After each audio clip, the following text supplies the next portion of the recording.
Others? Yeah. What I got from this quote is to test loyalty, or like how dedicated you are to that person. Because if you're not willing to wage war, you're not giving enough effort.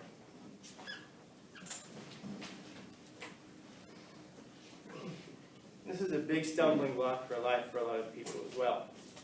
Loyalty. We find oftentimes that we're loyal to the wrong things. Or we're loyal to the things that are convenient, not to truth. In other words, if we don't have a principle, then we don't really know what we're standing for. Example, let's say that you have a loyalty to the truth. One of your principles is that we should always be honest and tell the truth. Sometimes you're going to have friends who are not going to do that. Let's say that you have a principle of respect. You should be respectful towards people. And then when we have friends who are not this way, then we have a tendency to still stay loyal to them, even though they're wrong. And we treat this as though it's some sort of a virtue to be loyal to people, even when they're wrong. And I'm thinking of a song, a band train. I'm sure some of you know the song. It's called "Drops of Jupiter," and in there he makes a reference to your best friend always sticking up for you, even when I know you're wrong. And there might be something about sticking up for a person when you know they're wrong in public, but being able to talk to them privately and tell them that the way that they're behaving is wrong, that's an important thing. It's a hard thing, though, you know, because as loyalty, we think of it as kind of mutual. Like, in other words, I need to be loyal to this person. Why? Because I need them to have my back, too. In other words, we're only loyal to people when we think it's reciprocal. I'm going to have this person's back because when things go wrong, I'm going to have them have my back, too. So understand that what Nietzsche is going to get at here is that this creates a weakness in you. When you create an interdependence with somebody, you make yourself weaker. You follow? So in other words, if I have to be loyal to this person because I need them to be loyal to me, then that means you're sacrificing everything else that's important to you. Because you'll sacrifice those things in order to maintain that protection. You know, Nietzsche is really big on making yourself as strong as possible. By the way, he's one of those guys that if you mention this person to some of your teachers, some of your professors, they'll be surprised, like, how do you know Nietzsche? And if you actually know what he's talking about, not just being able to say his name, people will be impressed by it. He's this massive, towering intellect. And I don't know how much I've talked about him to you. But this is a guy, remember World War II? Yeah, that was him. That was him. It was his philosophy. Actually, it wasn't even so much his philosophy. God, there's so much to say about him if I'm going to talk about him at all. I'll just say this. He ended up having a break from reality later in his life. And he spent the last decade or so of his life not quite in a coma. What would you call it? Not a coma. Catatonic. Catatonic. That means that you just kind of sit there, eyes open, you don't say much, you drool a lot, you need someone to take care of you because you're almost completely separated from reality. He was walking down the street and he saw somebody who was whipping a horse because the horse wouldn't move. It was sitting there blocking a street, and the horse owner's whipping it, telling it to move and trying to shove it. And the harder he whips the horse, and the more he shoves the horse, the more the horse just hunkers down. And Nietzsche sees this scene, and he goes running over to the guy, and he shoves him away from the horse, and he hugs the horse, and he says, I understand you, I understand you. And then he has a break from reality. He's in the catatonic state after that. But do you see what it is that he understood about the horse? That the horse was taking a stand. The horse didn't know it was taking a stand, but it's image, it's symbolism, it's representation. He saw this horse as something that was taking a stand, no matter how hard the world was whipping it, no matter how much the world was trying to shove it out of the way, no matter how much suffering it caused, the horse still hunkered down and stayed its ground. And he saw this as an image for the philosopher. In fact, he saw this as the image for anybody who was a person of principle. If your principle is such that it causes you to suffer, that doesn't mean you change your principle. It means that you endure the suffering. One of Nietzsche's most famous quotes, perhaps, is, "What doesn't kill me makes me stronger." Ah, yes. Yeah, that comes from him. Notice what he says, though. What doesn't kill me makes me stronger. He's not saying, hey guys, on Instagram, what doesn't kill us makes us stronger. And everyone nods and goes, yeah. That isn't true about most people. Most people are not made stronger by the things that don't kill them. Most people are left broken by the world. And those breaks never really heal. Because we don't deal with that suffering. We don't overcome it. We just kind of accept it and we move through life wounded. Nietzsche's thing is, what doesn't kill me makes me stronger, because he overcomes the suffering. He even seeks it out in his life, because he believes that that's the way to become stronger. And so he seeks out suffering in his life, and he overcomes it, and he overcomes it. And this is a guy, by the way, who knows a lot about suffering. His writing is just so incredibly dense. I mean, this quote here, I'm telling you, I could do a week or so on this, 2-hour lectures, 3 days a week, on just what he's saying here, and unpacking all of it. And I'm not exaggerating, by the way. I really do mean that. Because he had this debilitating condition where he couldn't write for more than 20 minutes at a time. He would start to write, he got these incredible headaches, like migraines, where he's like throwing up and gets the chills and stuff. He had a horrible brain condition. So that when it finally alleviated, he could write. So when he wrote, he couldn't just sit there and go, what am I going to write? The whole time he's suffering, he's thinking about what he's going to write. So when he gets the opportunity to sit there and do that, what he writes is so dense. There's so much in one paragraph from this guy. Because there has to be. Because he can't sit there and muse about what he's going to write about. It has to be dense. If I see you guys as 12th graders, we read, well, at least this year's me the first time we're going to read some stuff from him. Interestingly enough, we started in 2020 in one of my classes to look at Nietzsche, and then the pandemic thing happened, so we only got to like the first 2 sentences of one of his essays, and then we had to abandon it because it couldn't be done online. But the point is that if loyalty is your principle, then you stick to it. But there should be deeper principles than that. Things like honor, truth. And truth is going to be the most important thing as far as he's concerned. Because the truth is the very thing that sets you free. It's everything else that binds us. It's loyalty that creates quandaries for us. God, how can I be loyal to this person when I know that they're wrong? When I know my friend is cheating? When I know that my friend is stealing? Whatever. If that happens, then you're forced to compromise yourself. And that means that having that friend makes you weak. Unless you have a friend with, maybe we can say with a capital F, as Kai was getting at. That's the kind of a friend that you can go to and say, this is wrong. And that person and you can have this interchange. Remember, if you're in a position where you feel like you can't have a discussion with somebody about something, then that puts you in a position of weakness, because you're letting their fragility dominate your relationship with them. I can't be honest with that person. Well, then, do you want to be friends with that person? Do you want to be loyal to that person? Because if you can't have a conversation with them, you can damn sure bet they're not loyal to you. That's why you can't have the conversation. Because if you tell them the truth, they're going to abandon you.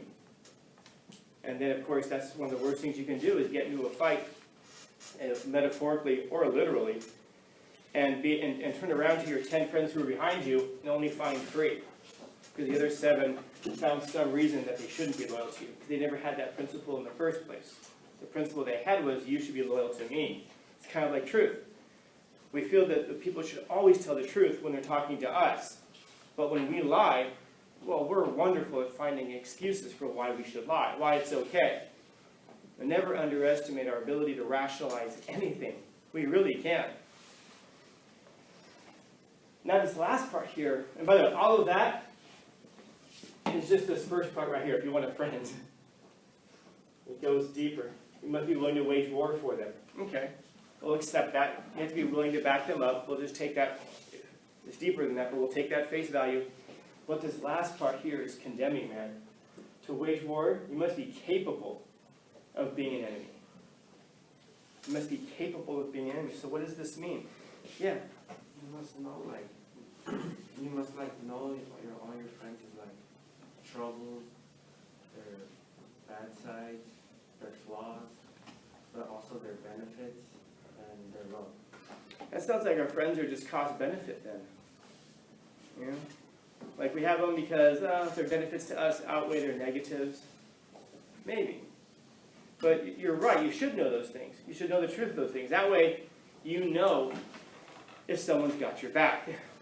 I think I've told this story here before, that years ago, very long time, when I was like brand new, we had a lockdown, and we didn't know what was going on. We thought that there was a person on campus with a firearm, and locked down everything. And my old room, the room I was in at the time, you could see out, the windows where you could see out.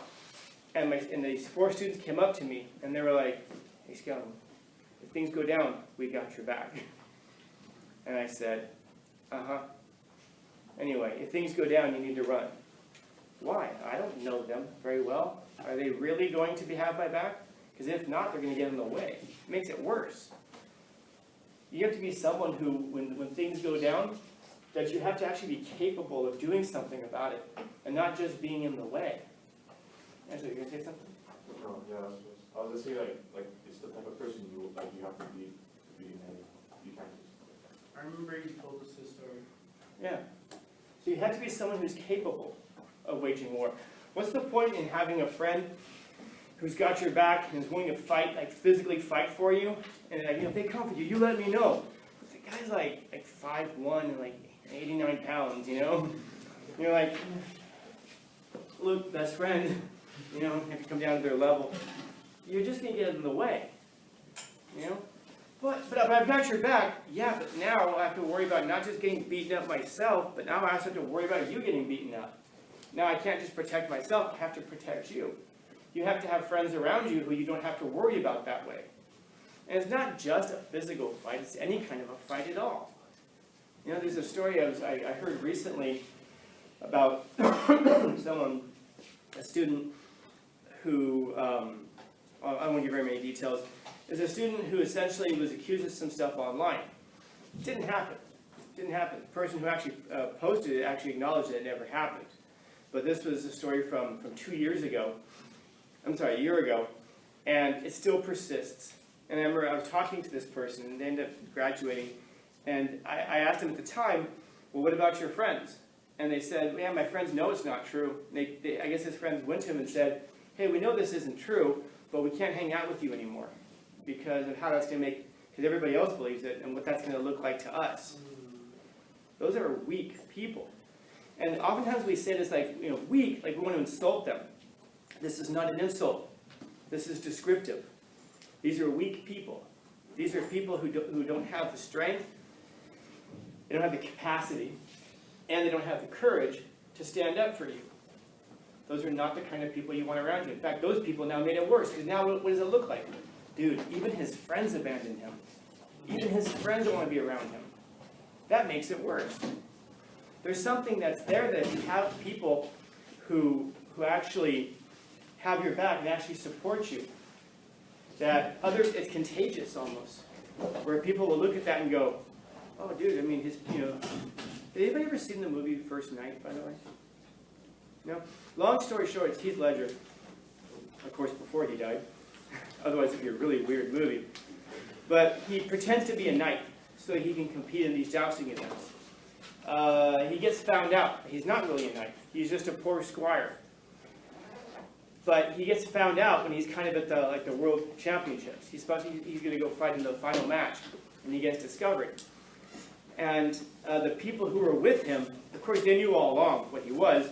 The crowd turns on him, and they have him in the stocks. He's being humiliated in public. His friends come and get his back, and the crowd's like throwing stuff at him, and his friends, who have no chance of winning this fight, are staying with him. And then the prince, the king's son, approaches and says something to him. He says, your men love you, and if I knew nothing else about you, that would be enough. If you've got people who have your back like that and support you, not just because they need something from you, but because they believe in your character, you'll find that that's almost contagious. That people will look at that and say, my goodness, people are loyal to you. If I knew nothing else about you, that would be enough. They won't, of course, phrase it that way, but that's what it will be. But when your friends abandon you, well, that makes you look twice as bad. You know? So it's best not to have those kinds of people around. In other words, those kinds of friends are the ones who make you weak. As Nietzsche is going to say, don't have things in your life that make you weak. Why shouldn't you lie? Well, it's wrong. There's several reasons why it's wrong. You're treating the other person as though they're not fully human. You're manipulating them. You're treating them as a tool, not as a person with volition, not as a person who actually matters in and of themselves. But beyond that, it's bad because it makes you weak. What happens when you get found out? Because you will get found out.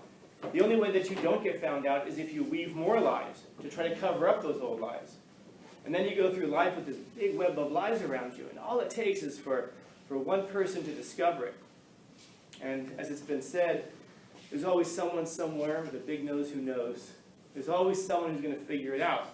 And then once they do, all of you just kind of falls apart, and that's how you're going to be remembered. Unless you now have to abandon that life and go out and live another one. This is one of the reasons that psychopaths, like actual psychopaths, move around a lot. Because their life is full of lies. And eventually they get discovered. So they have to start a new life. So don't lie, because it makes you weak. You might say, oh, but if I tell the truth, people are going to come after me.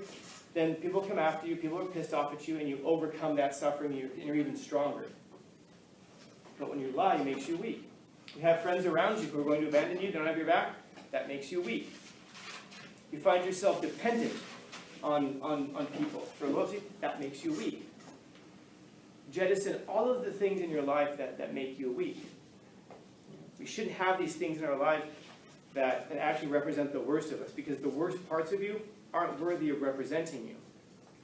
I'll say that again, the worst parts of you are not worthy of representing you. Weakness, lies, cowardice, these are not things that are worthy of representing who you are. I hope. I hope. And if it is, one of the ways you turn yourself around is to get rid of those things. So, if you're going to be a friend, you must also be capable of waging war for your friend. Not just willing, but capable. But that's for another time. We have 3 or 4 more hours to talk about that. Questions, comments, concerns, complaints, criticisms, critiques?